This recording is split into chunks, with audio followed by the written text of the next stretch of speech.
Thank you, Presiding Officer. Can I congratulate John Pentland on securing this debate at this very concerning time for the workers and their families at both Clydebridge and DL Mills, and also welcome the guests to the gallery this evening.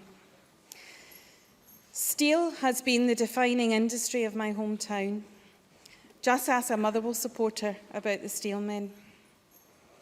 My grandfather came from Warren Point in Ireland in the 1920s to work in Colvilles and spent most of his working life at the DL Works.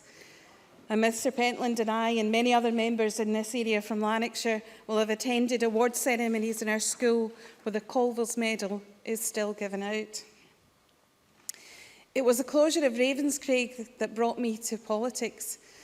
Then, as now, the overproduction of global steel was causing severe pressures on the industry, and due to EU quotas, a decision was taken to close a plant in the UK. And I believe the very wrong decision was taken that should be Ravenscraig. Our town's industrial heritage has been much diminished since the 1992. It's estimated that there was a loss of 10,000 both steelworks and supporting industry jobs in the area. And the thought that the news from Tata about their intention to mothball the two plants, with a loss of nearly 300 jobs, 270 odd jobs, is devastating in itself.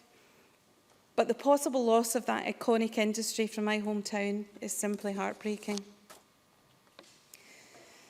But this crisis and the challenge we face before us is not about sentiment and not about the past. It is about the future. It's about this industry and the jobs that need to be saved, because Scotland's future depends on a mixed economy where highly skilled, well-paid jobs are valued, and that the capacity of our country to manufacture steel is prized and key to the successful future of our economy. So I very much welcome the formation of the task force, and as Mr Pentland said, the clear focus of that task force at the moment isn't about managing this situation into decline. It's about a positive outcome and securing a new operator for the DL and Clydebridge plants.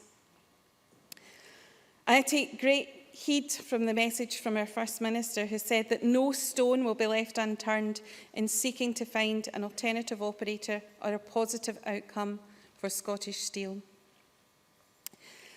Earlier this year, I stood on the Ravenscraig site at the unveiling of Andy Scott's Memorial to Steelworkers, the first memorial to steelworkers who had lost their lives or been injured in that industry of over 300 years in Scotland. And I stood there with politicians from across the board, from the SGEC, from many unions represented there, and from, of course, Community Union.